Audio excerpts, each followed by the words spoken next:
Today's recipe, triple chocolate brownie bars, is amazing and it's a big batch. So if you're looking to make something for a bake sale or for a party, this is your go-to recipe. But it freezes really well too, so you can just make some, eat some, freeze some for later, and then you'll always be good to go. Start off by melting together 3 sticks of butter and 10 ounces of chopped bittersweet chocolate. You are going to need a total of an entire pound of chocolate, but remember that this recipe is really, really large and it serves a lot of people, so don't be overwhelmed. This is the part of the chocolate that will go into the brownie base, and then later we'll stir some in for chunks. So you can start off by melting that, and while you're waiting for that to melt, you can whisk together your dry ingredients. This is 3 cups of all-purpose flour. To that, add a 1/4 cup of Dutch processed cocoa powder, 1½ teaspoons of baking soda, and 1½ teaspoons of kosher salt. Keep an eye on your chocolate mixture and give it a stir every once in a while. It should be over a pot of simmering water with the bottom of the bowl not touching the water, but if you don't want to do it this way, you can also do this in the microwave. Just check it. Don't do it for like 5 minutes straight. Do it for like a minute, check it, stir, and then keep going until your butter and chocolate are melted. You don't want to scorch your chocolate.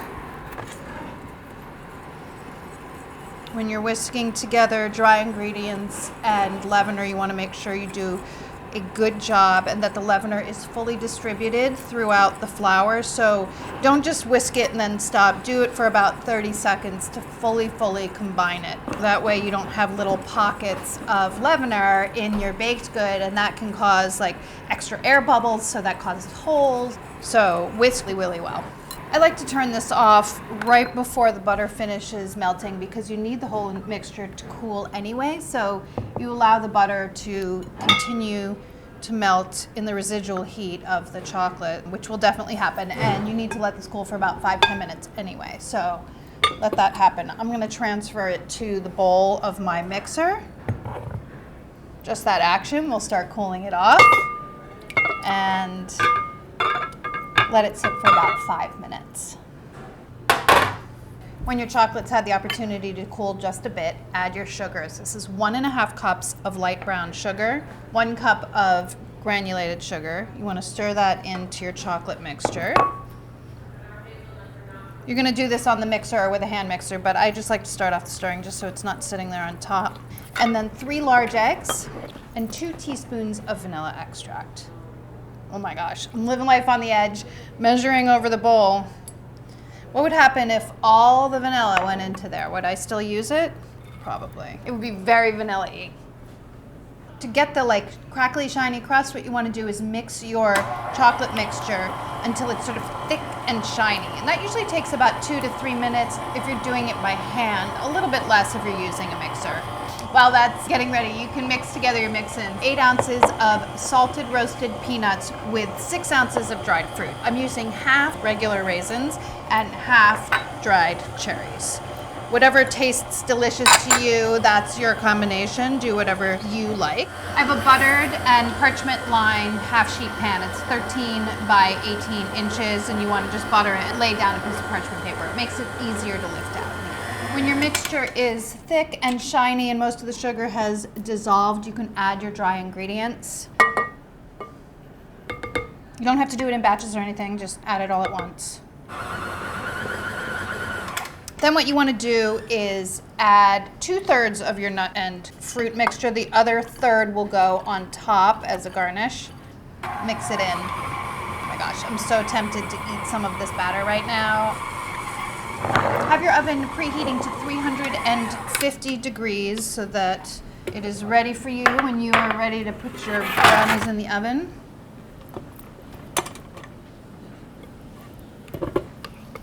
Onto your prepared baking sheet. Then you can spread your batter. It's a very thick batter.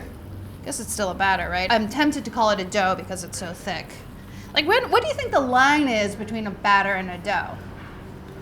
Is it a thickness issue? I don't really know. I should know that, right? I don't.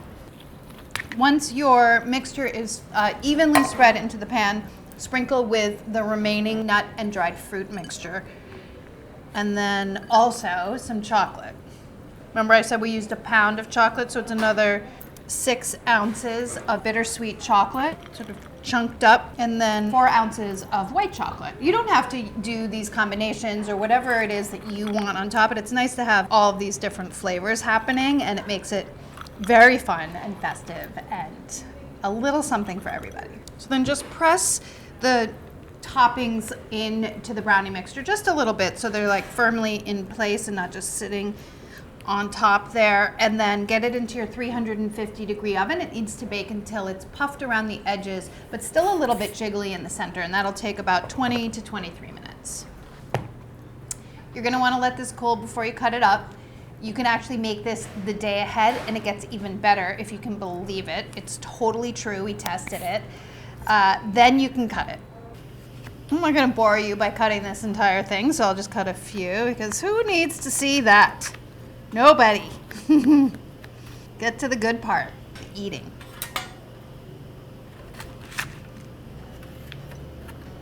I'm gonna take a chewy edge because I feel like that's gonna be the best part.